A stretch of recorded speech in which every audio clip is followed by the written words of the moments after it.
Esselamu Aleyküm. İlk növbədə cümləniz mübarək olsun. Kərbəla hadisəsi tarixi hadisə deyil, İslam mənəviyyatının güclənməsidir.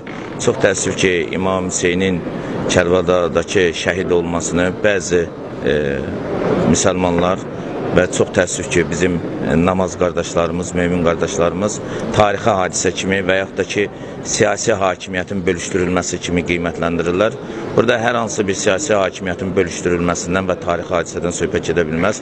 İlk növbədə nəzər diqqət salmaq lazım ki, əgər İmam Hüseyin siyasi hakimiyyətin bölüşdürülməsi məsələsini həll edirsə, Kərbalaya, yəni Küfəyə dəvət olunarkən öz ailə üzvlərini, körpələrini qucağına alıb getməzdi. Sırf silahlı bir ordu düzəldərdi və bu mübarizəni bilirdi ki, silahlı mübarizədir və burada ölüm itim məsələsi həll olunur, yəni siyasi hakimiyyətin taleyi həll olunur. Bu sırf bir mənəvi mübarizə idi, İslamın dirçəlişi üstünü idi.